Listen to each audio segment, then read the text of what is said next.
In Turin's world, ordinary monster hunters can become wizards. They earn magic by facing monsters and living. But Turin starts as a kid bragging about his magic, right before his mother makes him swear a binding promise. Now he has to keep that oath, hide the truth about himself, and survive demons with a power even monsters fear. Back when Turan is a child, Rabis, the elder caretaker of the village children, drives him through a rough morning drill and cracks his staff down hard enough to make the kid block for real. Rabis then turns to the rest of the children and says, "You sure are energetic in the morning, little ones?" A strange magical creature appears, and the scare hits one child so hard he starts crying in the wind. Turan, though, is soon back with the sheep, playing around like fear forgot to file a complaint. Rabis catches Turan resting while the sun is still high and snaps, "The sun hasn't even started to set and you're already slacking off." Turan blinks back, "What?" But Rabis is watching the wrong problem now. He says, "That's a serious problem. You're not scared." Turan holds a sheep and goes quiet, troubled by Rabis's words more than the scolding. As the day fades through the forest, the memory digs under his skin. Rabis towers over him with the weight of a grown man's fear, and Turan finally faces what Rabis has been warning him about. A massive demon beast drops into his path, and the child looks up as its claws come down. An adult tells the children the village chief will bring a wizard for help, so Turan knows rescue is supposed to come from someone else. But when the demon closes in, our boy stops waiting and throws himself forward with a raw shout, "Die!" Turan's hidden magic answers before any wizard arrives. Fire bursts from his hand, power floods through him, and the scared shepherd kid charges the demon head on. Turan slams his magic into the demon and burns through its skull in one brutal hit. He drops back through smoke and flame, then finds a small dark thing in his hand, and his shock slips out. What a... The creature lashes out first, forcing Turan to fire back from his palm, while his eye burns with magic. He retreats just enough to plant his foot, releases a sharper strike, and commands pierce through. Turan's attack meets the creature's blast and detonates before either side can finish the other. The first proof of his abnormal magic leaves the battlefield swallowed in the explosion. Turan keeps firing because the demon is still breathing, and the exchange turns vicious fast. Then his spell finally punches through the creature, and the blast tears the ground open around it. The recoil nearly folds him in half, but Turan forces himself forward instead of backing off. He launches after the demon, already aiming for the only target that will end this. Turan locks onto the demon's skull and thinks, for the head. He pours everything into one strike and crushes through it, destroying the first monster he has ever attacked with magic. With the demon gone, the danger turns into evidence. Turan has used wizard power where people can find the remains. He looks at the monster and mutters that he should toss it into a valley or something, because the village has already dragged him into enough trouble. Then a portal tears open nearby, and something dark inside screams murder over and over. Turan's first kill is not staying quiet. As the shock settles, Turan thinks bitterly about all that effort for those townsfolk. Then he says the truth he has spent years hiding. "I am a wizard." Years earlier, inside Turan's home, the secret starts when he is only 10. Little Turan lifts objects with magic and proudly calls out, "Look, the logs are flying." Turan's mother appears in the doorway, and the kid lights up with, "Mom." He brags that he can make fire and wind, but her face drops before his smile does. Turan's mother snaps, "Stop it!" And Turan freezes with the ladle in his hand, confused enough to only ask, "Mom?" Turan's mother answers softly, "Yes," then asks for the promise that will shape his life. She tells him, "Promise me you won't use this power from now on." When Turan goes quiet, Turan's mother points him back to an old story and asks, "Remember the story about the noble and the knight?" Turan says he remembers, and she presses the lesson into him again. Turan's mother warns him, "There are nobles and knights even amongst wizards." She adds that there are many of them, enough that a hidden child like Turan cannot treat magic like a toy. Turan's mother asks, "You can promise me that, right?" Back in the present, Turan admits he has kept that promise and has no desire to reveal himself as a wizard. Back outside with the men, that oath is already under pressure again. A man points to Rabis, the elder caretaker of children, and blurts that Rabis threw someone out to be eaten by monsters, and the group can only answer, "What?" The accuser grips the cloth and throws Rabis's answer back at him, saying, "That is the easiest way for you to shift blame from yourselves to me." Someone shouts Turan's name, and the argument stops being an argument. The first hit lands, and one of the men drops bleeding in the grass. Turan pushes into the middle with a weapon, forced to answer the crowd before Rabis gets buried under their blame. Another man gets launched off his feet, and Turan ends up on the ground too, drained from the burst of violence. The rest of the group rakes away through the field, with one man crawling back like standing up suddenly feels optional. After the village trust cracks around Rebus, Turan moves on and reaches a hallway in a new place. At the doorway, a stranger steps into the light, and Turan pauses when the man calls him a traveler. Turan keeps his guard low and points the bearded man toward an inn, saying, "If you're looking for an inn." The wider world meets him quietly at first, but his secret is already following close behind. At the inn, the keeper serves Turan and notices the careful way he eats. He says Turan grew up as a shepherd but has good manners, and that his parents taught him well, so Turan goes still at the mention of them. Then the innkeeper names the thing Turan has been trying not to be. "You must be the wizard the village elder talked about." Turan answers that it is true, and the innkeeper immediately asks why a wizard who knows about the elder and the monster looks so calm. Turan's mind slips back to his mother's warning, and he asks himself, "I'm a wizard?" Turan's mother had explained it in the blunt way a child could understand. Wizards are like nobles, and knights are like the dogs nobles keep. Turan's mother told him some nobles may love their knights like family, but love does not make the leash disappear. Then she asked the question that caught him where he lived. You want to keep living with your mom, right? So Turan's mother made the rule clear. Nobody can know that you are a wizard. Back in the room, that old promise sits between Turan and the people now calling him exactly that. A brief record of the moment appears, then power rises around Turan before the talk can settle. He calls on second power, and the threat in front of him becomes clear when someone says, they only have bones. Skeletons. Turan faces the skeletal creature head-on, using the power he is still trying to keep hidden. The fight leaves the room tense afterward, with Turan watching the other man and waiting for the reaction he cannot control. The man tries to laugh it off and says, if you make a face like that, it just makes my joke awkward. Turan, still caught between secrecy and basic social survival, looks genuinely sorry. Turan apologizes and admits, I don't really have a good sense of humor. Then he stops himself, because the awkwardness is not the real problem anymore, and the other man is left standing there with a wizard who keeps saying too much by doing too much. The man keeps his hand out, trying to soften the mess Turan just made of that joke and that secret. Nearby, Mesa, a woman caught up in talk of knights and travel, hears someone point out, you really don't look that old, and the conversation turns from awkward to suspicious fast. Later, out in the pasture, Turan goes back to herding sheep like that is still the life he can hide inside. He holds a lamb close and worries, anyway, how do I tell him? Because every answer now risks exposing more of what he is. Before Turan can settle on the lie, something huge tears through the brush near the trees. The kid looks up, sees the shape forming above him, and realizes he is not facing a normal beast, but a wraith. The wraith attacks first, so Turan throws up magic before it can reach the sheep. He strikes back with lightning and drops through the blast, already forced into the kind of fight he cannot explain away afterward. Turan stops holding back and drives his magic upward, forcing the wraith away from the pasture. The attack catches it hard enough that even the sheep panic below, and Turan snaps his focus back before the creature can land on them. The wraith dives straight for him, claws first, and Turan stands in the clearing instead of running. This guy really picked the worst shepherd to jump. Turan counters with another burst of magic, but the wraith drags the fight into the air and knocks him back with raw force. For the first time in this fight, Turan is not just hiding power, he is trying to survive with it. Turan reads the wraith's condition like numbers in front of him, then raises his hand for a heavier spell. The wraith lunges before he can finish, so he sweats through the pressure and pours more power into the cast. Cornered and done measuring himself, Turan thinks all of it, and empties the spell into the wraith. The two crash together, and when the wraith strikes down again, Turan answers with a counter that finally breaks its momentum. Turan lands breathing hard after the fight, with the pasture still standing around him. Then a large winged creature appears before him, and another person faces him in the forest meadow, demanding, why did not you tell me? In the forest meadow, the creature Turan dropped lies with its head against the ground. But the argument is not over. When Turan asks, what do you mean? The wizard answers that ordinary people are pitiful because they lack even basic protection. The wizard says a wizard is born inheriting the power of a god, so he treats that power like a duty. Then he admits not every wizard thinks like him, and the disagreement turns straight into a fight. As the spells erupt, the barrier holds long enough for the people inside to huddle together and survive the first blast. A bandaged wizard tries to read the spell and warns, it's not carefully, before the monster starts showing a deeper form underneath. The wizard pushes harder, but the monster answers the spell instead of breaking under it. The attack tears through his clothes and pressure, and the demon finally names what it has become, second power. Mesa cuts through the panic with a teasing jab, asking why you didn't want to seduce your husband. Then the armored thing manifests with a core burning in its chest, and the joke dies fast. The creature sees the new threat and tells them, we have to join forces. Turan can only stare back in confusion before the fight swallows the offer, and the next attack launches him upward. Turan tries to force an opening, but the monster catches him in a crushing spell and drives him back. When it looms over him, he asks the only question left. Then how do I kill it? The ally answers,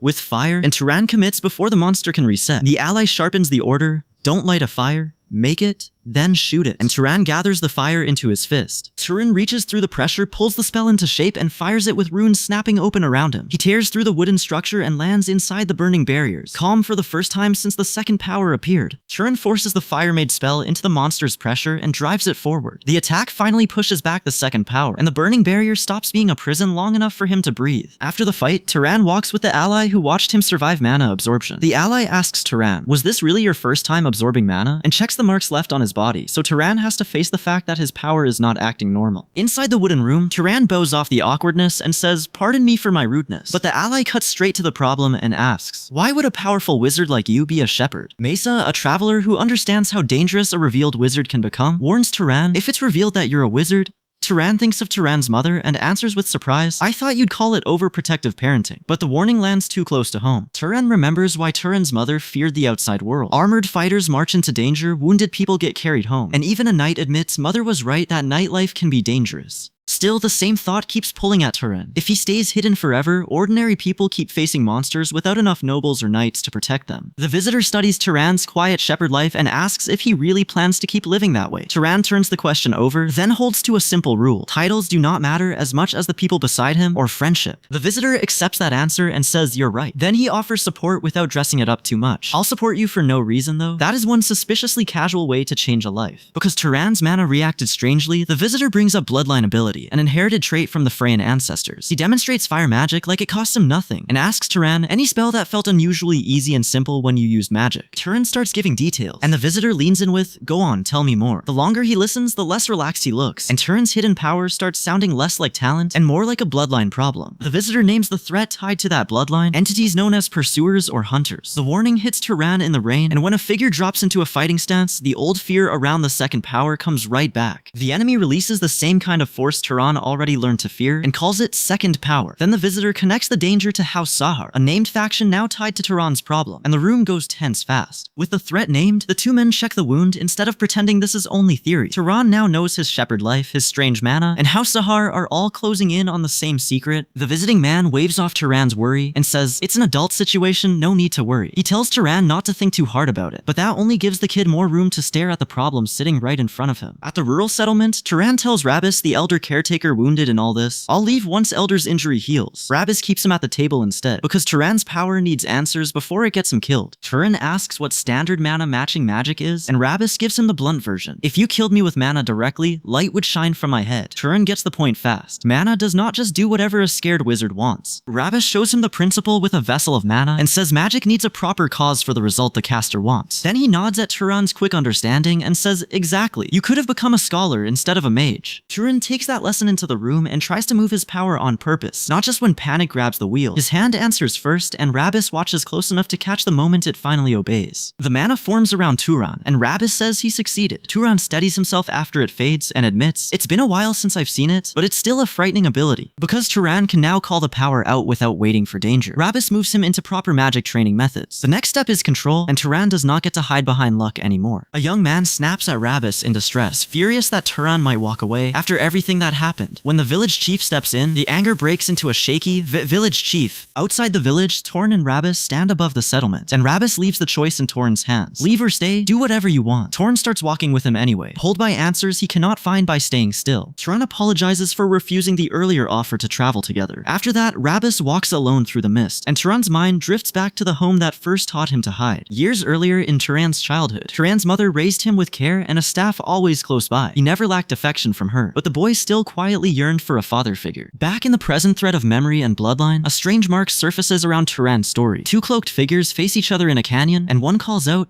"Wait." A hooded traveler stands ready with a pack, then drops from a high place and lands below. The move turns the quiet trail into a chase before anyone gets a clean explanation. The traveler releases fire from his hands, forcing the hidden conflict into the open. Whatever House Sahara is tied to, it is no longer staying politely in someone else's warning. Inside another room, Mesa, the Arabian princess named by the story, sits while a man faces away at the table. Their talk pulls knights, travel, and noble houses into the same path Turan is already walking. Then the tale stacks its threats in hard images. A skeletal armored figure, a weapon-bearing warrior, a mage wrapped in power, and another presence burning like fire. Turan's hidden blood is not pointing to one problem anymore. It is opening a whole line of enemies and answers. Now Turan has left home with Turan's mother's warning still pressed into him, so every new power he sees pulls him closer to the wizard identity he is trying to keep buried. The visions begin with a bare-backed figure, two armed skeletons, and one word landing cold: death. The vision shifts to a calm face, standing inside violent power. Then another wizard raises a hand and names his spell, Wind. The wind takes the opponent off his feet, and the scream that follows tells Turan this world does not wait for clean rules. Another fighter steps through the desert with ice in his hand, and the fight ends before the fallen opponent can recover. The strikes come fast, the impact hits hard, and Turan sees that some wizards do not need a battlefield to turn a road into one. A looming figure grins down at weaker people and promises, "We'll give you anything you want." Then a wizard drops from above, and the offer dies under raw force before it can become a bargain. After that, the lesson turns practical, and the wizard in white asks, "Why did you attack me without a plan? If I'm a traveler walking alone, I could be a wizard."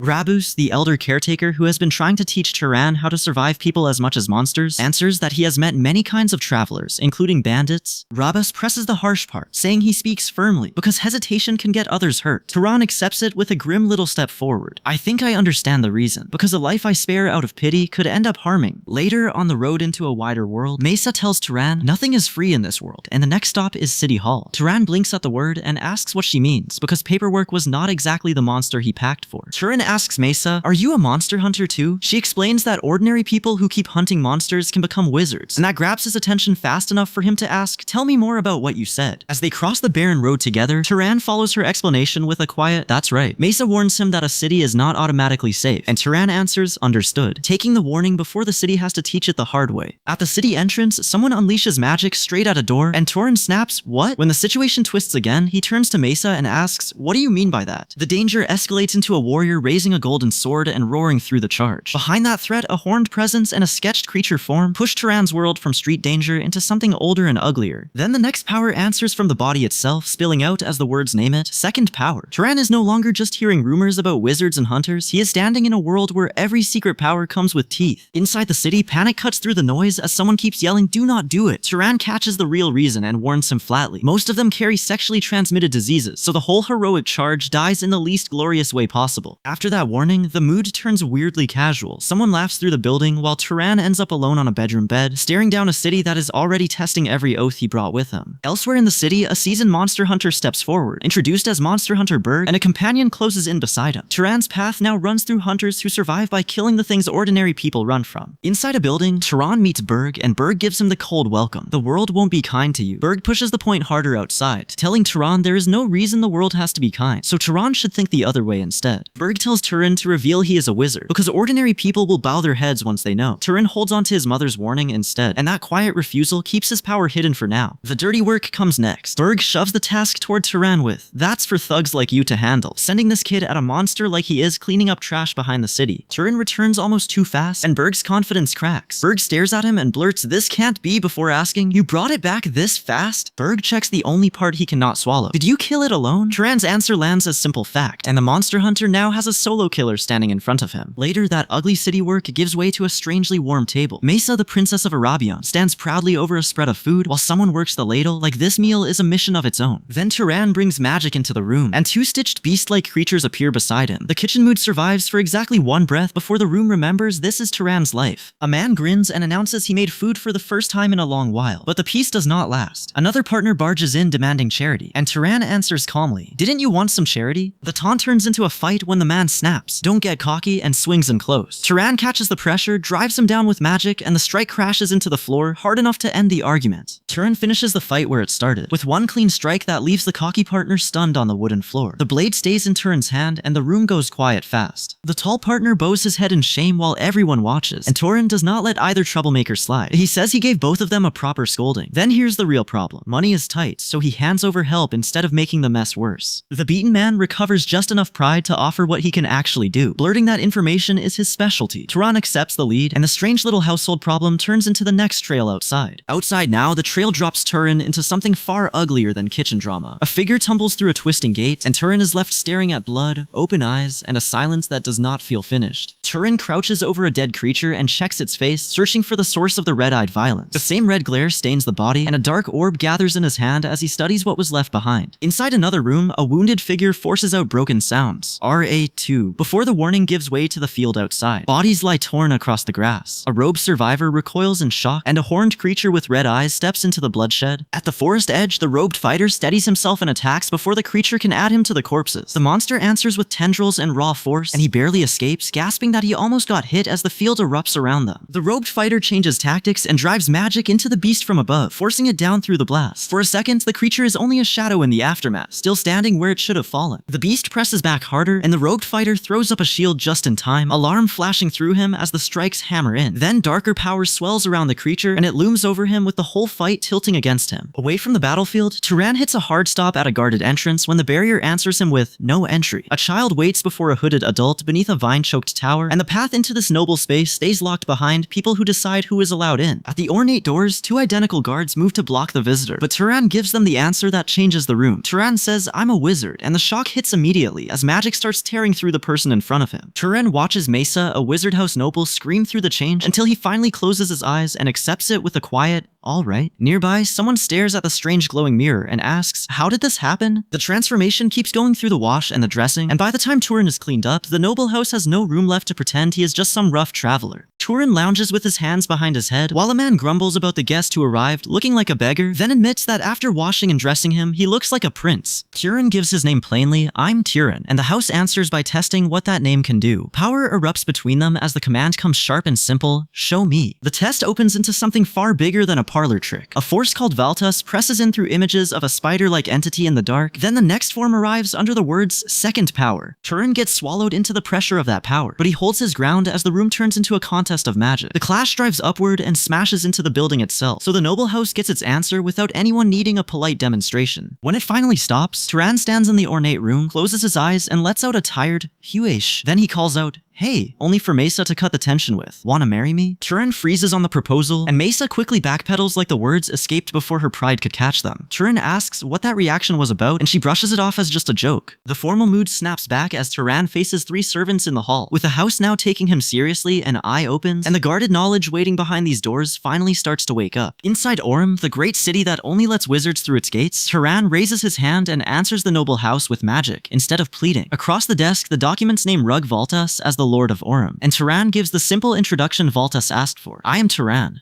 When Valtas puts an offer in front of him, Turan refuses without heat and says, "I am fine with that. I never wanted anything like that." With Valtas satisfied enough to open the way, the gate guards confirm Turan's entry pass and welcome him as an esteemed guest. Turan heads up the spiral stairs into the library, reaches the reading hall, and mutters, "So this is the library?" before walking deeper between the rows. In the quiet of the library, Turan tests the guarded magic he came here to understand. He lifts from the floor, gathers the pale spell into his hands, and lets it spread into a soft covering until his expression eases with a small satisfied look. After Orem gives him access to knowledge, Turan's next work pulls him back outside, where a simple hunt is supposed to end fast. One teammate steps through the wet ground and proposes they finish the task quickly so everyone can return to rest, and the silence around him says nobody hates that plan. Turan raises a hand and orders stop, forcing the group to hold position before they walk into the clearing. Ahead, 2 figures wait beyond the fallen logs, and the team studies the tracks instead of rushing in. Turan crouches near the strange mark and asks, "Is that the creature?" He goes quiet when the print on the wood looks too odd for a normal beast, but the answer comes back plain. It is a monkey. The report says the monkey attacked peddlers, then fled back into the forest, so the team follows before the trail can vanish. A sharp magic strike cuts through the path, but the creature bolts fast enough to drag the hunt straight toward the river. At the riverbank, Rabis, the elder caretaker who watches over children, stops with the group and says, "It stops here." Another hunter reads the water and realizes the creature washed its body here, so whatever they tracked is trying to hide its scent. Then the monkey bursts out with a scream, and the calm little hunt breaks apart at once. The team scrambles to defend, but the creature hits so hard that one fighter shouts, "Dodge!" before anyone can settle their footing. The monkey unleashes a violent blast across the riverbank, and the whole team gets thrown back by the force. Rabis is hurled through the air, and his face tightens as he realizes this was never just a runaway animal. Rabus and the hunters stagger up bloody, but the monkey is still moving. It drops back onto them before anyone can treat the wounds, and the hunt turns into a retreat. The beast screams "Woo-ki-ki" and bolts through the trees, so the hunters chase before it vanishes again. One fighter yells, "Chase it," but the monkey is already dragging them into its pace. A hunter tries to hold the line and curses, "Damn it, it's too fast." The team cannot pin it down by steel alone, so they drive it toward a prepared magical barrier. The hunters slip through the barrier first and force the beast into the trap behind them. The moment it crosses, a fighter strikes it hard enough to trigger the seal waiting there. Turan, the young magic wielder hiding the power his mother warned him about, steps in when the trap still is not enough. Calm in the middle of the panic, he sends his spell straight at the beast. The monkey snarls through the hit, and Turan's mind catches broken flashes. A cloaked figure under the moon, a demonic shape in fire, and power tearing loose around a fighter. This is no ordinary animal losing a fight. The flashes keep coming, sharper and uglier. An elder moves in battle. An anxious figure asks, where is the corpse needed to dispose of? And something with red eyes wakes inside the chaos. Then the hidden force answers with the words, second power. A hunter panics at the speed again, and the group drops through the portal before the beast can rip through the last of them. After the hunt, the battlefield is all shouting and bandages. Soldiers call out lost arms and head wounds, while one kneels over an injured fighter and mutters that maybe he can still try. Back away from the hunt, Turan regroups with Mesa, a female traveler tied to the wider road ahead. As she simply says, all right, the calm does not not last, because a massive shadow creature waits near them in the mist. Turan raises his hands and rejects the power with a strained no, but the magic pours out of him anyway. It bursts through the ground around him, and the shadow creature is no longer hidden support he can ignore. Later, inside a formal room, Turan faces the next welcome with his composure back in place. Mesa greets him by name. Welcome back, Turan, and his secret life keeps following him indoors. Turan stays seated in the formal room, watching the spirit with that careful look he uses when a conversation starts stepping on hidden traps. The spirit reads him first and says, "As I thought," so Turan asks the question hanging between them without moving too fast. In the library, the spirit asks Turan, "How should I address you then?" And Turan immediately tries to ruin the mood with charm. He offers, "How about something cute like my love?" And the spirit calls the sudden politeness awkward before it can land. The spirit stops playing around and tells Turan, "I was never a person to begin with." Then it admits it is kind of a spirit, and Turan tests that answer a little too directly, earning a sharp, "Where are you touching?" The spirit explains the part Turan could not see before. "If I could," it begins, then says no one had the qualifications to perceive it until now. Turan finally understands why this presence has been near him without showing itself, and the shock hits him before he can dress it up as calm. The spirit reaches in close from behind him, and Turan lets the answer settle with a quiet, "I see." He stands with an apple in hand as the spirit fully manifests behind him, no longer just a hidden helper in the corner of his life. Outside in the courtyard, Turan walks forward with the spirit's truth still following him. The fragments around him turn personal fast, a hand over the heart, a body bleeding among crystals, and eyes burning with a power that does not feel gentle. The force behind him names itself through action as second power, and Turan is left alone under the moon before he stands again with companions at his side. Whatever has been watching him is now tied to the fights he keeps surviving. Later, the recovery gives way to another clash as hooves pound the ground and Turan is pulled back into battle. A purple-marked being taunts through a broken line, easy, before two supernatural forces crash into each other and turn the field into a brawl Turan cannot ignore. The fight tightens around a green creature as the purple-marked force presses in, and another purple being answers from across the field. The attack surges out, and the creature's face twists from the hit, injured or changing as the pressure breaks through. The creature's eye snaps wide, still alive and still dangerous. A command cuts through the chaos, "Gather up," and the horse slams down hard, but the creature catches the next strike with its own power instead of falling. The wounded creature keeps breathing through the standoff, and the purple-marked figure steps in anyway. The size gap is ugly, but the smaller fighter refuses to back off, so the fight crashes straight back into close range. An unnamed mage tries to flush Turan out with a summoned firewolf, sneering, "Let's see if you can still hide after this." The wolf dives for him, but Turan kicks wind under his feet and slips away, talking himself through it with a shaky, okay. Turan gathers his wind in the clearing, but the mage's order snaps after him. "Kill him!" The firewolf rushes in, and our boy stops running long enough to answer with a spell of his own. The blast throws the clearing into smoke and broken ground, and Turan is still standing when it clears. The firewolf staggers from the hit, but it claws back, so Turan drives in with his blade instead of giving it room to recover. Turan finally cuts the wolf down at the throat, then uses wind magic to hurl the beaten beast away. It drops through the rain, and another spell rains down after it until the last force burns out in the clearing. The next hit lands hard enough to tear a scream out of Turan and throw him backward. When the beast closes again, he blurts,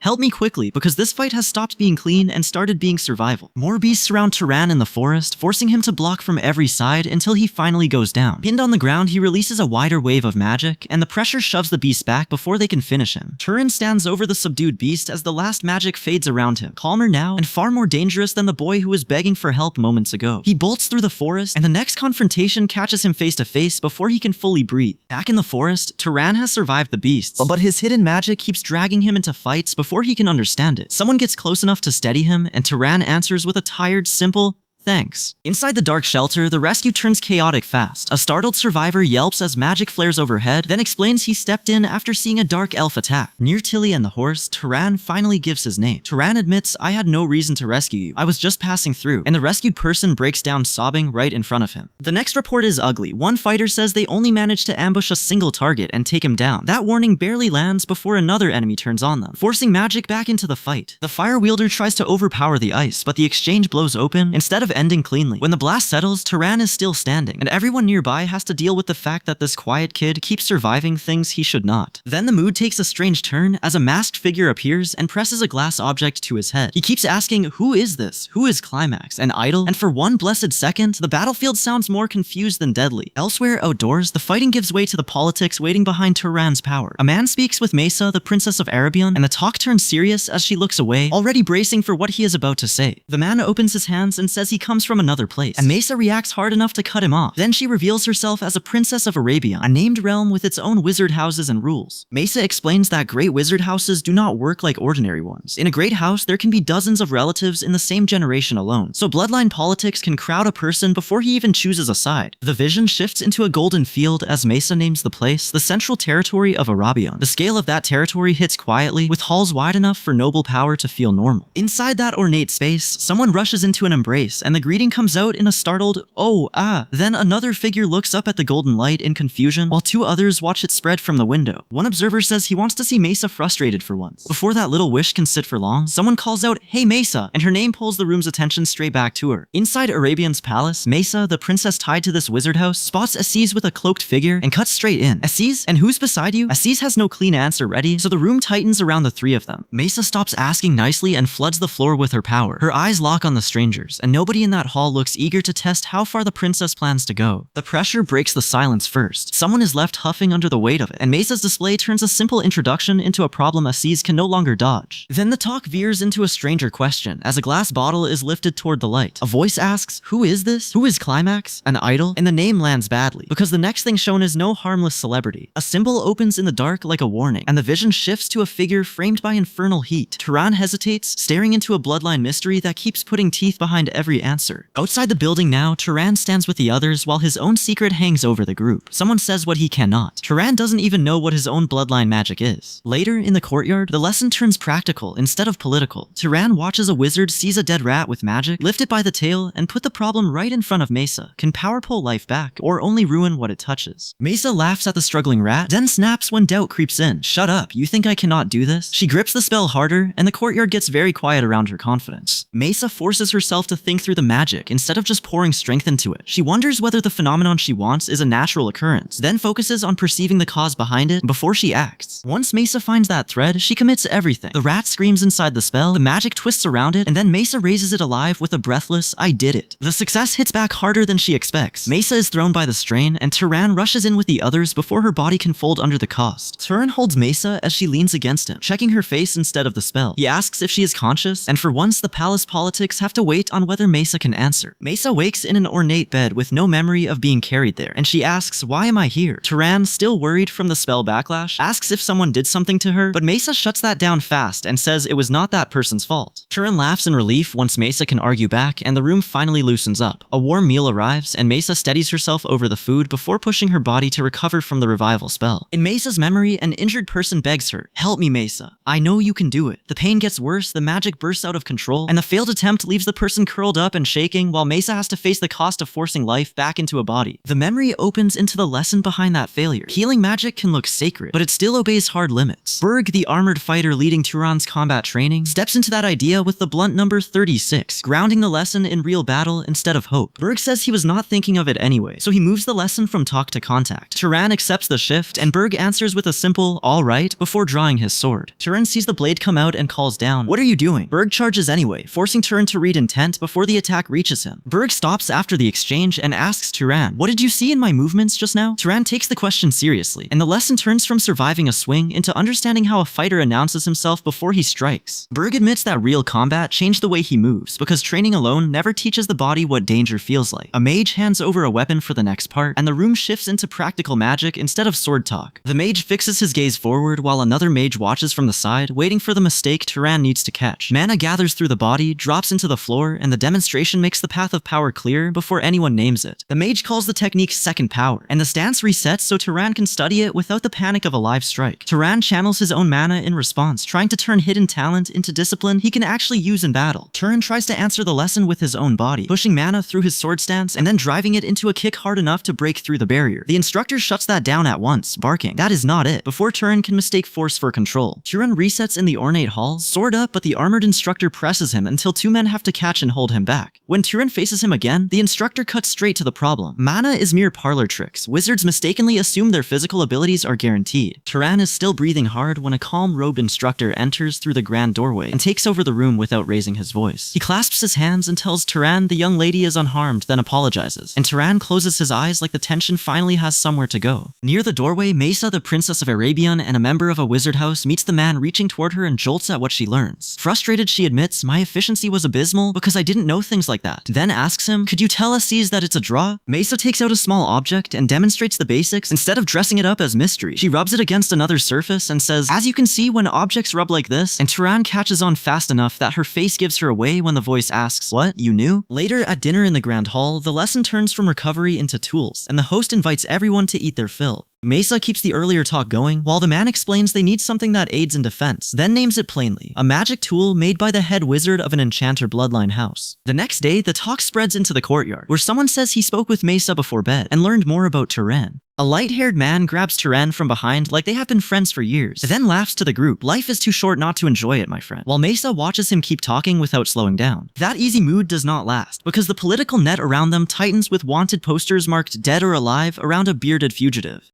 The record shifts back to year 2195, when the warriors of Arabian ventured out, and the old conflict starts bleeding into the trouble chasing Turan now. In that old account, the fight is already brutal, with blades trading too fast for comfort. Back in the chapel, Turan sits through the rapid strikes and listens to the combat lesson land the hard way. Real battle does not wait for a wizard to finish thinking. Back in the chapel, Turan tries to place the memory and mutters, oh, it was. The thought pulls him into the moment he woke in a rich room, still unsure where his body had ended up. A standing attendant asks, did your body rest well? Turan sits up with a rough groan, and the man waits while this guy gathers enough sense to answer. Turan pushes back the worry and says, huh? No, I was just out and came back now. The answer does not calm anyone, and his face tightens when he realizes his condition is already being watched. In the training room, the instructor stops asking politely and tests Turan the hard way. He drives Turan down with a weight plate, forces him through a brutal struggle, then says, this once is enough, count yourself fortunate. Turan drops to the floor to recover, but the instructor is already reading him instead of resting him. He asks, rested now? Then adds, I know, your body doesn't lie. The next round turns into magic, and Turan fires lightning hard enough to tear through the training hall. He drags himself back into and thinks again, while the watching instructor says, you're struggling more than expected, Turan. Elsewhere in the estate, Turan walks across the polished floor toward the mysterious traveler, a woman whose business keeps circling Arabian's nights. He cuts straight through the silence and tells her, that's none of your business, what brings you here? A child nearby turns toward Turan, and he presses the question harder. Answer quickly, what is it? The mysterious traveler's eyes sharpen instead of softening, and the room shifts from talk to threat. The mysterious traveler answers with power and calls it second power. Beasts form at her side, and Turan locks onto her stare as the pressure in the room rises. Later, in a town plaza, a cloaked figure accepts a message and says, I understand, tell them I'll return soon. The mysterious traveler meets that choice with a calm face, and the figure answers from inside, very well. Turan watches Mesa's back in silence, holding back whatever he wants to ask. Then power gathers at his feet, and he launches into motion before the trail can go cold. In the courtyard, a magic eye opens over Turan's test, and the kid walks straight toward it instead of backing away. A blue butterfly settles near his eye, and Turan only manages goodness before the pressure bites down. The magic tears around Turan's head, so he raises a hand and tries to hold his ground. The numbers crawl up, 7%, 9%, and the force launches him through the pillars before he staggers up with a very honest, uh-oh. Before Turan can steady himself, an eagle drops from the sky with a sharp cry. Feathers rain down over the courtyard, and the gathered force lines up below, waiting for the next order. Later, in a crowded town square, Mesa, Princess of Arabian, steps into public view and the crowd starts calling for her. Then someone announces, the househead is entering, and the ceremony pulls every eye toward the arrivals. Turan stands among the formal group as two riders emerge between the towers. Mesa walks out to meet them, facing the mounted figures in front of the whole crowd. The ceremony breaks when a sudden force cuts across the town. Mesa takes the hit in front of everyone, and the crowd's welcome turns into danger in a single breath. After the attack, a blade comes out, and its owner warns, object is sharp. Turan moves into the fight as the dark pressure closes around him, while the attacker reacts like the first clean answer just ruined his plan. The violence spills into the palace grounds, where a smiling figure holds up a piece of fabric and accepts the next move. Turan watches from the grand courtyard, and the answer comes back as agreement. By evening, the group gathers out on the grassland, and Turan pushes himself back into the same punishing practice. Marks flare across him as he repeats the action again. Then he bolts down the wooden corridor before the night can settle. Back at the palace ceremony, the next call goes out as number 4, and the crowd's attention drops toward the arena below. Turan looks down with the others, tense enough to know this public trial is about to turn ugly. The ceremony breaks apart when magic tears straight through the wooden structure and sends a figure dropping through the open space. Someone below looks up in alarm as the attack turns a house display into a scramble for survival. After the palace violence, Turan is forced away from the grounds and walks alone through a forest path toward the next light ahead. The trail leads him into the ruins of a destroyed city, where the silence feels wrong before he even steps deeper in. Inside the ruined city, broken streets and strange crystal towers box Turan in. Ahead, a shadowed figure waits with 2 others behind him, and Turan steadies himself instead of backing off. Turan's hand clamps around the wood as the pressure hits, but the force still throws him back. Then Mesa, the Princess of Arabian and a member of a wizard house, screams, and Turan's fight stops being about escape. On the stone steps, Turan tries to stop the fight before it burns through everyone nearby. He tells the figure in front of him, "I'm not your enemy," but the other side does not lower his guard. The answer comes as raw magic, and the enemy brings out a weapon shaped from spell work. Turan watches the stance, reads the threat, and prepares his own hands before the next hit lands. The ruin's history presses in through visions of chained fire, old dates, a valley settlement, and a carved face from a dead age. Then the spell names its next step as second power, and the battlefield shifts again. More fighters are dragged into the chaos, including a blade user. A blonde fighter fights from inside a ring of enemies and pulls a crystal bow tight, trying to punch open a way out. Turan ends up above the city with a child beside him, and his fists tighten as the fight below spreads too far to ignore. Our boy has had quieter travel plans. The fire user corners his opponent and snaps, "If you twitch even a little, I'll butt it." The threat barely finishes before the whole center of the battlefield erupts and throws everyone into the blast. When the fire clears, figures still stand among the wreckage, but the one who cast it remains upright with flames roaring behind him. Turan now has a new danger in front of him, and the ruined city is no longer just a place to pass through. Turan catches the fire user's attack in one hand and smiles through it. The fire user stares at him and blurts, "My goodness, there's not even a scratch?" After the ruined city fight, a man gives a caretaker money for the child and tells the caretaker to raise the child until grown. The group moves on under the evening light, leaving the broken city behind them. In the quiet after that, Turan shuts his eyes, then snaps them open as the next pull hits him hard. Whatever he senses, it sends him straight back into motion. Later, in a misty forest, Turan travels with a group and asks how the search is going. One companion points out the direction, so they push deeper through the trees. They comb through fallen logs and thick brush until Turan finally asks what they are even looking for. The answer comes before anyone can explain, as power starts building right where they stand. The hidden threat bursts out, and the group answers with magic before it can overrun them. Their staffs drop into the attack, the flames swallow the creature, and it twists inside the blast. Turan raises his hand and joins the fight, forcing the creature back with his own magic. But the enemy pushes through the pressure, and Turan flinches as the counterattack reaches him. The spell swells into a giant circle over the battlefield, and the next impact breaks both sides apart. Turan takes the worst of it, but his focus sharpens before he falls. Turan gathers power into his hand, desperate to end the exchange before the enemy pins him down. A gateway opens, and the next spell catches its target clean. The wizard keeps pressing the attack, driving the victim back until the final strike leaves him badly wounded. Then lightning drops from above and crushes the last resistance out of the battlefield. When the dust clears, the wizard stands over the downed figure and watches for any sign of movement. The opponent stays prone in the debris, defeated and ready to be taken. After the battlefield victory, Turan is still stuck on the same dangerous line. Use the hidden power that keeps people alive, but never let that power expose what he really is. The wizard seals the defeated opponent instead of killing him, and the prisoner is dragged into a spell meant to hold him still. The wizard looks down at the bound man and calls the whole plan insane, saying he has already seen wizards try to steal an inborn bloodline that way. Turan listens in silence, calm on the outside, while the warning lands right on the secret he keeps buried. The memory drops into darker ground, with Turan alone inside a huge cavern and a body already run through. By the time the group reaches the bloodied corpse, the fight is over, and the only thing left is deciding what to take from the dead. One member orders them to absorb the power source, so the group gathers around the corpse and pulls its remaining magic into themselves. The transfer crawls into a wrapped hand, and the dead body becomes fuel for the living. With the absorption finished, the group lays out its next move in the city square: travel out and hunt monsters. One woman looks troubled as she remembers what they were told yesterday, while another figure stands far away under open sky, already tied to the next road ahead. At a courtyard, two travelers approach a robed figure before the wounded man later sits down and keeps eating through his bandaged hands. Pain slows him down, but it does not stop him from grabbing his bag and preparing to move. Nearby, Mesa, a sharp traveler asking about knights, leans in on a scarred man and presses him for answers. When she asks why a great knight is in such a humble place, her sudden crystal spell makes the room tense, and the seated man stammers through his alarm. Mesa turns to the window while the men behind her scramble to understand her visit. One of them blurts in surprise, and the next move is already set: pack up, get to the ship, and leave the safe ground behind. At sea now, the sailing ship cuts through the water toward the next hunt, but the route turns ugly fast, because a fortified settlement ahead burns under attack, and Turan's next monster problem is waiting in the flames. The demon screams over the burning settlement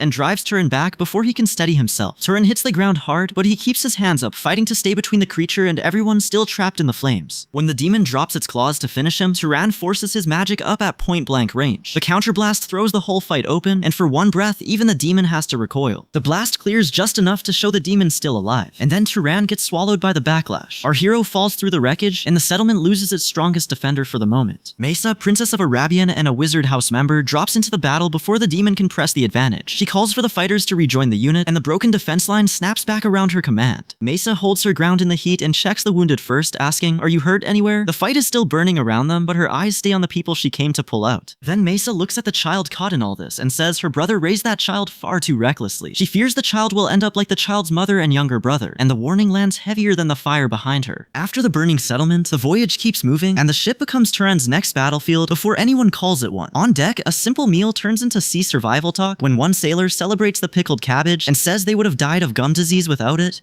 Dinner picks a strange time to teach history. The talk gets worse when the sailor adds that people once ate merfolk raw before some discovery changed that. Then the lookout cuts through the meal with a warning. A medium-sized vessel is approaching at 2 o'clock ahead. The crew arms themselves at once because an unknown ship at sea is not a friendly surprise. Soldiers form up, commanders take position, and the whole deck turns from meal break to war footing. The commander makes the call and orders the ship to turn in and engage. Both vessels angle toward each other, and the crew raises their weapons as the naval fight begins. The enemy ship commits first, so Turan's side answers with steel before the boarding party can spread across the deck. Turan drops into the middle of them and starts cutting through attackers so fast one of them can only choke out, "What?" Under the ship, the attackers panic when their own strike team fails to finish the job. One of them screams, "What are you doing? Kill him right now!" And the fight spills from the deck into the water around the hull. The pressure swings hard against the raiders as magic starts tearing through their formation. The fighters who came in expecting a clean ambush now have to survive a wizard who is building power instead of backing off. Turan drives the assault downward, forcing the enemy below the ship instead of letting them climb back onto the deck. Nearby, a startled crewman blurts, "She's pretty," at the worst possible time. Priorities are taking damage out here. The enemy tries to answer with a stronger form, and one fighter calls it out as second power. For a breath, the fight looks like it might tilt again, with some old vow and buried hatred pushing the attackers forward. Then Turan's side breaks the boarding party wide open. A blast rips across the deck, soldiers scatter, and the attackers lose the space they needed to swarm the crew. The wizard at the center of the fight keeps pouring magic through his hands until the deck around him is wrecked and bodies stop getting back up. Survivors pull away because charging him now is just volunteering for the next wave. A few attackers still try to surround him, so he meets them head on and smashes through their last coordinated push. Their strongest fighter gathers everything for one more exchange, but the final strike lands against him instead. Turan keeps moving after the ship fight, cutting into another group before they can reset. When a horned warrior joins in, Turan jumps to meet him without slowing down, his face locked on the next kill. Across the ship, Turan's magic tears through the attackers before they can regroup. They pile onto him anyway, and when one blow finally drives a grunt out of him, Turan forces himself back up and drives his weapon through the fighter in front of him. The attackers spot Turan slowing and scream, "There, now's the chance, kill him." They rush in together, so Turan answers with one finishing strike and then freezes, caught by something he did not expect. Nearby, Mesa, an armed traveler moving with the group, holds position with another fighter as one of them asks, "Going in?" A portal opens before the choice can settle, and Turan takes a bloody hit the moment the fight shifts again. Turan stops giving the attackers room to breathe. He cuts through the next wave, drops several of them in a rush, and ends up standing over the last bodies with blood all over him. The deck turns quiet around the fallen attackers, with bodies scattered near the water. Turan's side now controls the ship, and one watcher laughs, "Wow, you really wiped them all out." A scarred crewman walks through the bloodstained deck while Turan stands there blank-faced, weapon still in hand. The fight is over, but Turan looks less relieved and emptied out. After the massacre, the crew checks the ship and finds out it was a merchant vessel that vanished near Abacha years ago. Turan asks, "What is usually done in this case?" and turns to the map for the next move. Inside the ship, Turan follows the investigation through the corridor and studies the documents again. The marked locations pull the group toward the same question, where the missing ship went and who profited from it. Back on the blood-spattered deck, the group moves on to the prisoners and cargo left behind. One man gives a loose thumbs up with, Sure, while another asks the real question, "Do mermaids sell for a high price?" The answer comes fast. They go absolutely crazy for them. Beneath that ugly little price check, the captured mermaid prince sits bound in rope, no longer hidden as loot from the missing ship. The captured mermaid prince snaps when the crew calls him male, glaring up from the ropes with, "How insolent, male, you say." His fins are still bound, but his pride is not, so when someone asks, is he saying he's royalty? The answer hanging over the deck is yes. One of Turan's side leans into the claim with a cold, "A fish? Mermaid prince?" The mermaid prince sits trapped under their feet while the crew decides he may not be worth selling at all, and his face finally starts to lose that royal bite. When mercy sounds less likely than a sale, one masked member of Turan's side raises magic over the bound prince. The mermaid prince panics, shouting, "Stop, how dare you!" before the spell pins him down and knocks the fight out of him. Flat on the deck, the mermaid prince changes tactics fast and bargains for his life. "Spare me and I will give you treasure." Turan stands over him as the word lands, and someone immediately blurts, "Treasure?" His survival instincts finally find the right language. With the prince's offer now worth checking, panicking, Turan moves from the ship to a small boat and takes the bound captive with him. The oars bite into the water, the boat gathers speed, and the search leaves the bloody deck behind. Following the mermaid prince's lead, Turan enters a dark waterway, where the voyage turns into an undersea trial. Something sobs in the passage, then a huge serpent-like sea creature rises ahead, blocking the road with its scaled body. Turan steadies himself on the strange crystalline surface, as the trial forces him to answer with power, not talk. A figure calls, "Second power activation." Then the challenge escalates again with, "Me here!" Divine Eye of the Void's second stage, and a towering skeletal form unfolds beside the fight. After that display, Turan wears a small satisfied smirk and pushes the boat onward instead of turning back. Under the moonlight, the boat cuts across the water toward a glowing island, and the question comes from inside the boat, is it there? At the glowing island, the answer comes back plain. That's right, but the welcome is not friendly, because a huge armored sea creature takes over the water ahead and a storm cracks against the coast as the trial drags Turan deeper in. Inside the trial, Turan is thrown into a misty forest vision with an older man and a child. The child looks around and asks, "Where are we?" And the older man calmly answers that the water is not deep, only about 300 meters. Then the older man lifts the child by a chain, and the child panics. "What are you doing? Let go. Are you tying me up again?" The vision drops straight into the sea, where a massive shadow waits below them. The creature slams into the descent and turns the water into a trap. Turan loses his balance, catches himself upside down, then forces himself through a rocky underwater canyon before the thing can swallow the whole root. The sea creature rises toward the light, but Turan climbs onto its back instead of running from it. This kid is very done being luggage.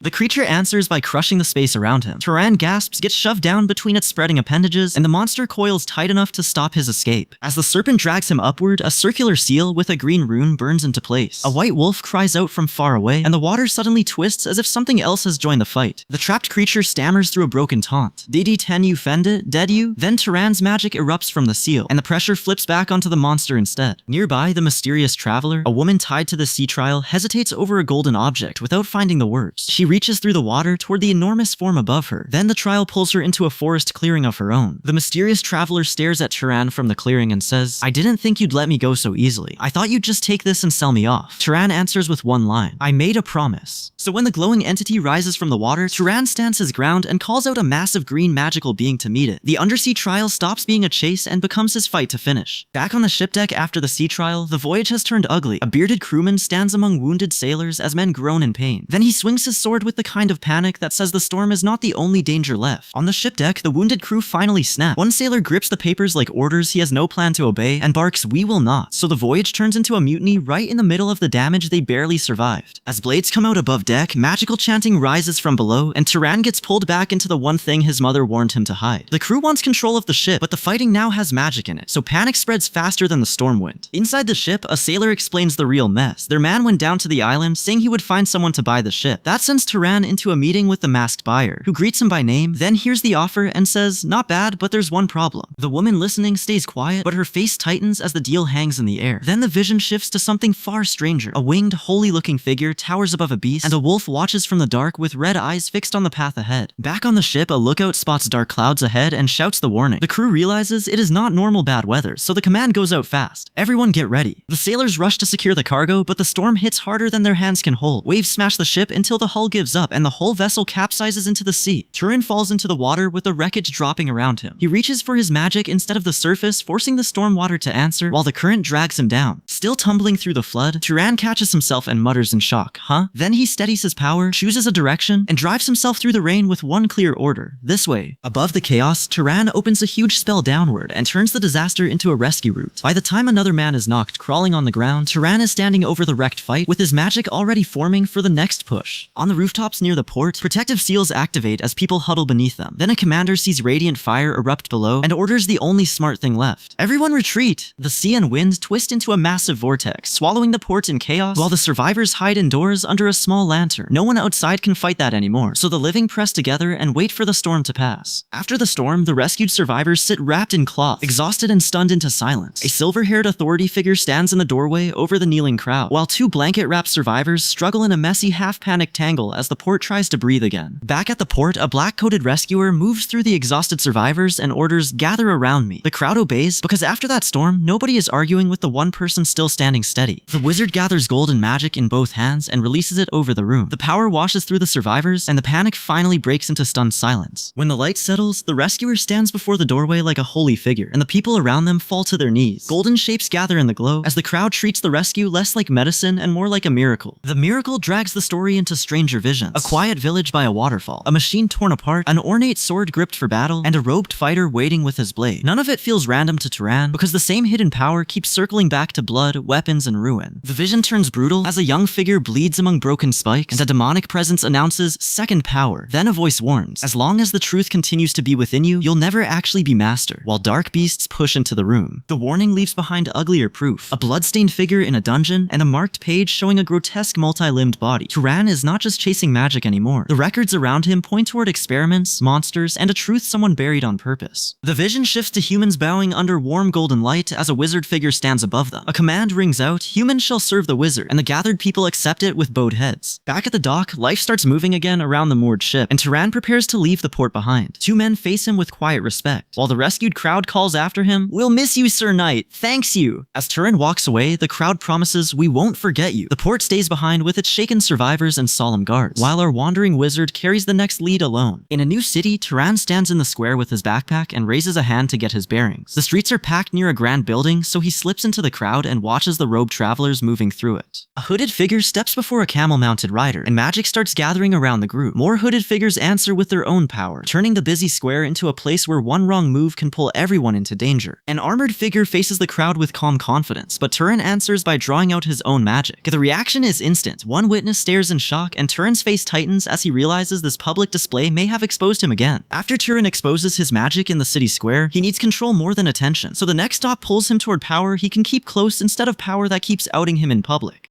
A handler fits him into a white outfit and says, "It suits you well," while Turan quietly tests the magic moving through him. Inside the creature market, the guide explains, each room has its own habitat, and Turan studies the cages instead of rushing in. When he points to one and asks, "How much is this one?" the creature's hard stare makes the deal feel less like shopping and more like being judged back. The merchant tries to steer Turan elsewhere and asks, "What about this one?" then warns him the eagle is popular but too smart for its own good. He adds that the eagle has great strength, but wastes it even after being fed plenty of monster meat, so Turan stops in front of the cage instead of walking away. When the choice suddenly shifts toward bonding, Turan blurts, "Wait, why all of a sudden?" And the chosen girl asks the eagle, "I'm not special, is there a reason?" The eagle nods like it has been waiting for everyone else to catch up. The wizard finishes the ritual and declares, "It is done. With this, the two of you are now bonded." Turan holds the eagle on his arm, and Rabis, the elder caretaker, studies how easily it follows before warning, "Take good care of it." Turan answers, "I will," and the eagle leans close without fighting him. The bond settles between them, and when the name comes to him, he says it out loud, Talus. With Talus now beside him, Turan steps back into formal company. Instead of hiding the new bond away, he moves forward with the caged bird and accepts the next instruction, keeping his answer short and steady. Inside the ornate hall, Talus dives through the room, and a woman demands to know what Turan is doing. Turan calls the eagle down and answers, "It is natural to check if everything is in order," turning the test into a polite excuse before anyone can call it panic. Turan raises his hand and pulls magic into the command, but the descent goes wrong fast. Suspended mid-air, he realizes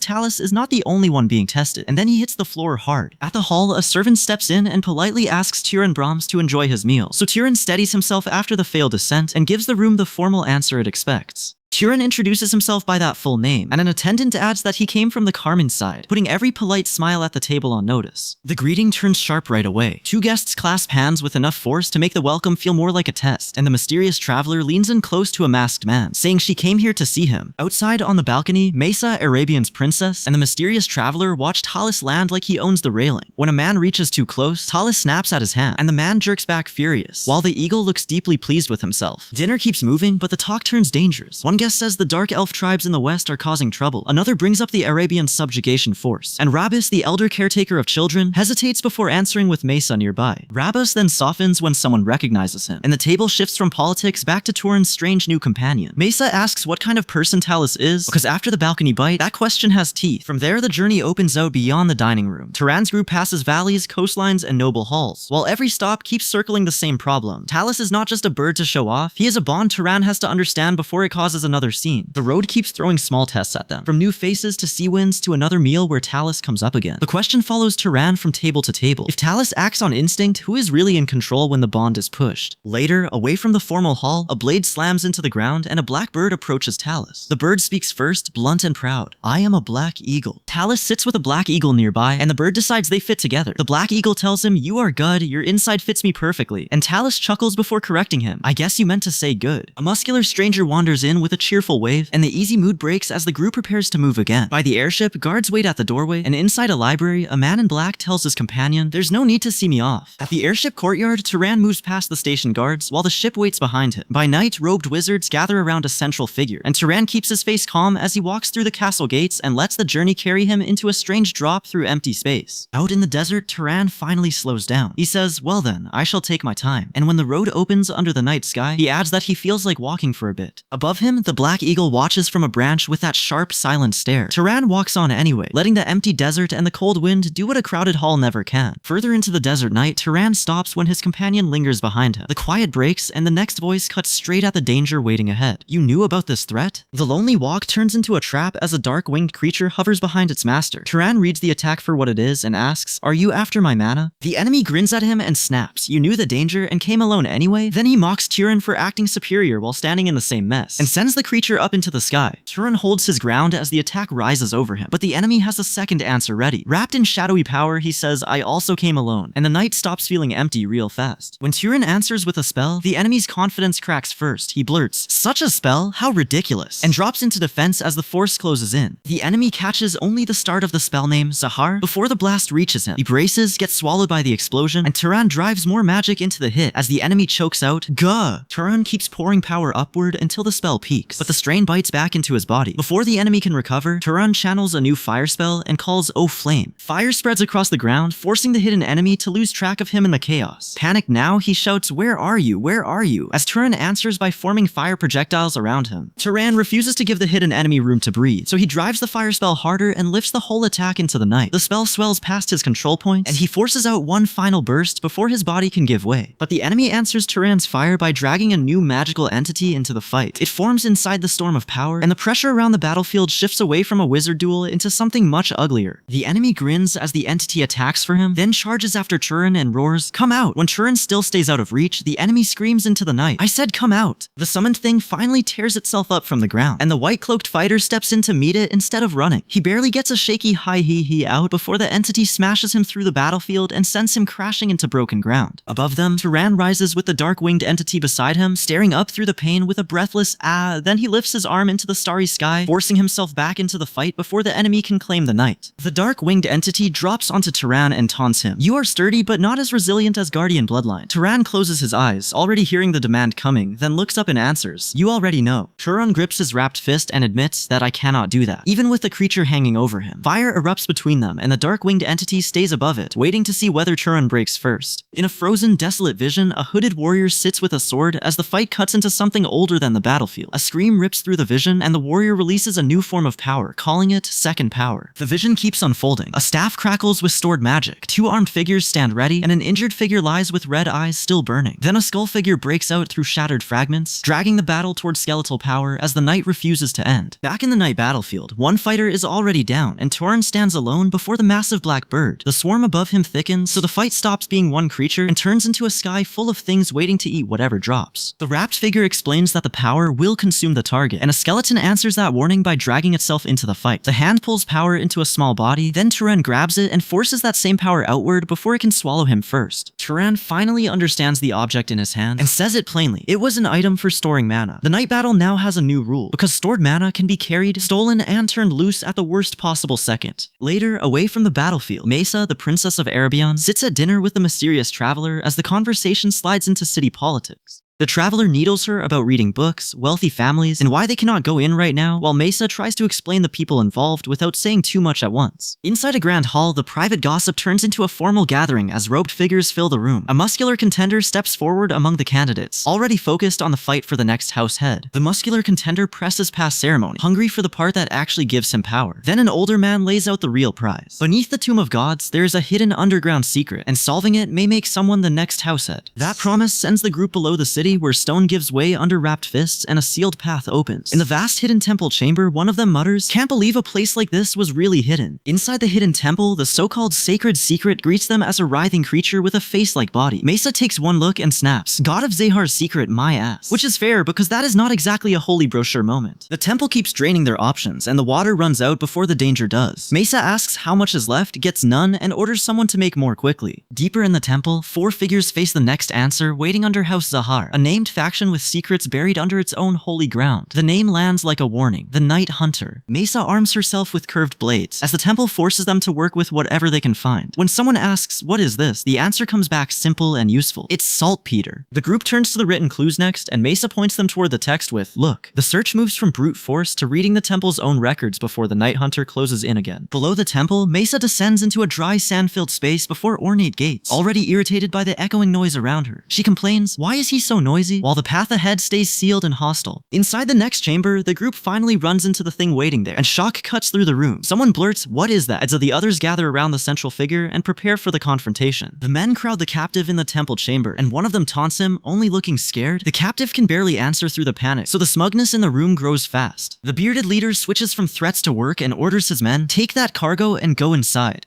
The captive realizes these men are not just looting the temple, and the cargo starts moving deeper into the occupied place. The captive gets slammed down near the water, and the magic around him gives the group the clue they need. Someone names it plainly, animal control magic. The cargo handlers laugh while shifting the barrels, but the talk turns to one word, water. That clue pulls the temple, the cargo, and the strange magic into the same problem. A mustached man worries the plot is too big for them and asks, should we contact the main house? The answer comes with a reason they cannot waste time. Enemies have occupied this place for days. The captive shuts his eyes instead of begging, then faces the portal ahead. He steps toward it with one broken thought.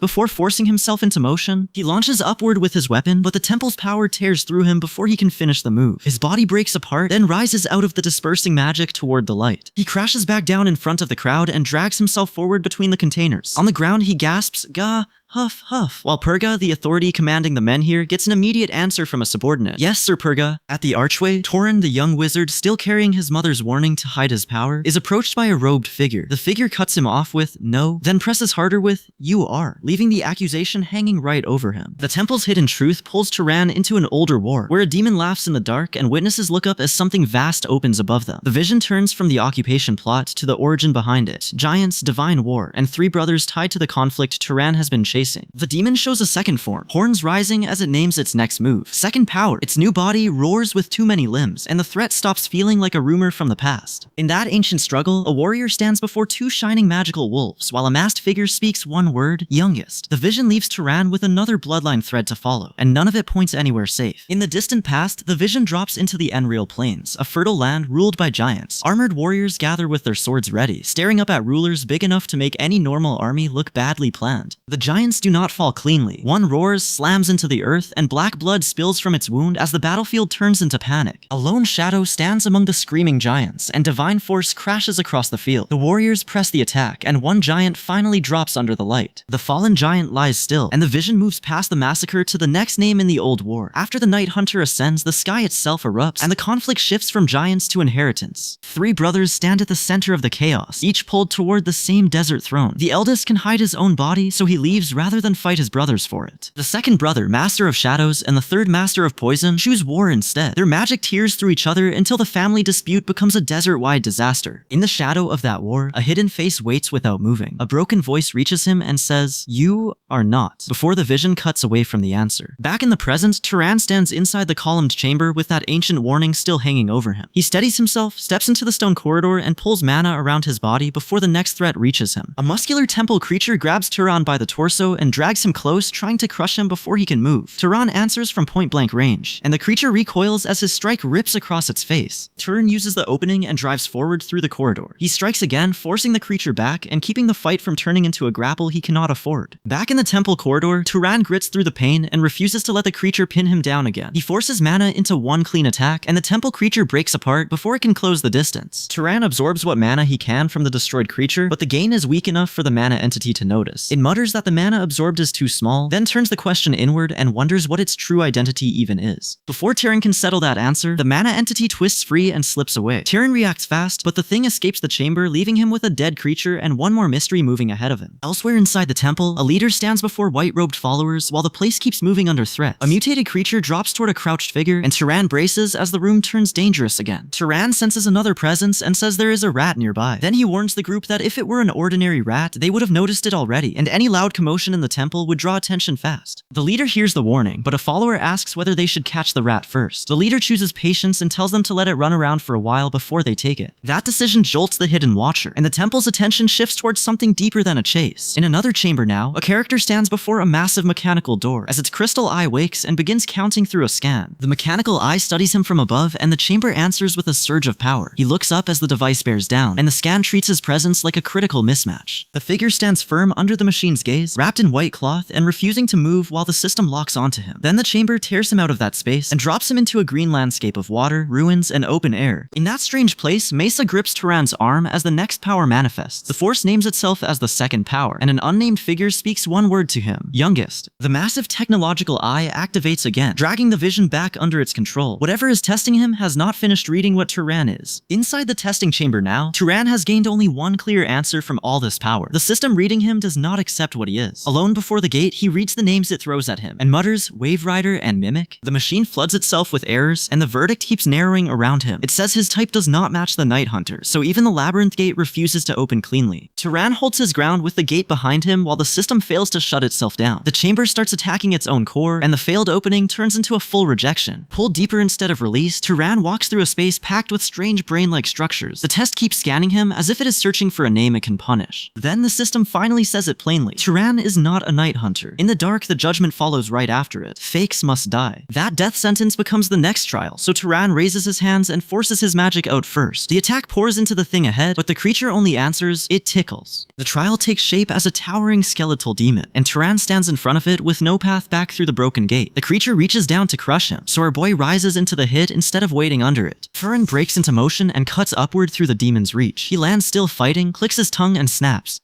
Okay. The pressure twists into something more personal, and Turan's face breaks with pain before anger takes over. He shouts through it, refusing to let the trial keep tearing into him unanswered. Turan drives his power out in a harder strike, and red tendrils erupt around the battlefield. The blast detonates wide enough to swallow the space in front of him. The trial answers with a blue counter that catches Turan clean and sends him sliding back across the ground. Before he can reset, the upper figure drops toward him with red tendrils ready to finish the exchange. The upper fighter comes down to finish Turan, so Turan braces behind a hard counter and stays on his feet. Surrounded and pressed from every side, the attacker sneers. It seems even a rat would fight to survive, then laughs as he brings the weapon down again. The trial's next blast tears through the battlefield, but Turan slips out of its path and pulls his mana together instead of backing off. Desperate to end this before his body gives out, our boy aims everything upward. A skeletal demon rises out of the trial and roars straight at him. Turan answers with one cold word, die, and drives his spell through the creature before it can close the gap. Turan rides the attack in, lands on the demon, and hammers it down at close range. The creature finally buckles under him, crumbling into the ground. Turan staggers for breath, his chest heaving as the pressure eases for one thin second. He lifts his hand, checks the damage, and mutters, that was a solid hit. But the trial is not done with him, so the beaten shape twists into something worse. Power erupts through it, its body jerks upward, and the fight drags Turan into another round before he can recover. The new form drops into ruin and despair, asking, where did it all go wrong? Then it grips an ornate weapon as the counter ticks upward, and the magic above its face starts pulling the whole battle toward one last answer. Turan's own demonic power answers first. Claws rip out around him, he seizes the weapon through the surge, and his white hair and marked face show exactly what the trial keeps trying to drag out of him. Now Turan stops running from the form and turns it into force. He rushes in, strikes down through the opponent's guard, and the enemy cries, you, Fake's Night Hunter. Turan stands over the defeated opponent, still breathing hard, but still standing. The trial has forced the monster in him into the open, and he survives it without letting go of himself. As the last claws fade, Turan steadies himself instead of letting the demonic shape keep driving him. He lifts the staff and builds a spell with everything the trial has dragged out of him, then admits the problem out loud, I lack destructive power. The trial answers that weakness by throwing a transformed creature straight at him. Turan braces with a staff, but the creature breaks through his defense and sends him skidding back before he can finish the spell cleanly. Cornered, Turan stops trying to make the spell neat and forces more power through the staff. The blast launches hard enough to punish the creature, but the recoil throws Turan back too. The creature screams, it hurts, ah, as Turan's spell carries it upward and detonates across the field. When Turan opens his eyes, the creature is down, damaged, and still making that ugly grinding sound. Turan's demonic power rises again, but this time he reaches for it on purpose. Tendrils snap into claws, he grips the force tight, and our boy drives himself downward before the creature can recover. Inside the chamber now, Turan lands and catches his stance, but the backlash hits him a second later. Power surges around him, his body gives out, and he drops to the ground barely conscious as a figure stands over him. The fallen victim is still alive enough to beg, save me, save, Sa. Turan, the young wizard still fighting to control the power he was told to hide, reaches down and pours magic into the wrecked body. With blood all around him, he says, I will remember you, and keeps casting. Turan forces forces the rescue magic higher, and the power answers with something huge taking shape around him. When the spell leaves him holding a strange core, he studies it and mutters, "I'm curious, but I should gag." Even his self-control sounds tired now. After the battle, Turan turns the question on himself. If monster abilities can be rebuilt, then his own curse might become a tool. He moves through the corridor with his wrapped hand raised, testing the power instead of waiting for it to explode out of him again. In the desert now, Turan stands beneath the force gathering over the pyramid and pushes his experiment into open ground. The sand breaks apart under the strain, and the test pulls a dark-winged beast toward him. Turan reaches the beast without panic and gives it a dry little haha sorry before forcing the magic through. The beast rises, spreads its wings, and the desert whips itself into a storm around them. The experiment does not stay neat. A hand claws up from the sand, and soon Turan is carried away from the desert on dark wings, crossing into an icy canyon where the cold hits hard enough to make two bundled travelers huddle together. In the icy north, the same dark force writhes close to Turan, still not fully obedient. The path leads him into Grey City Calamap, and one local only gets out a wary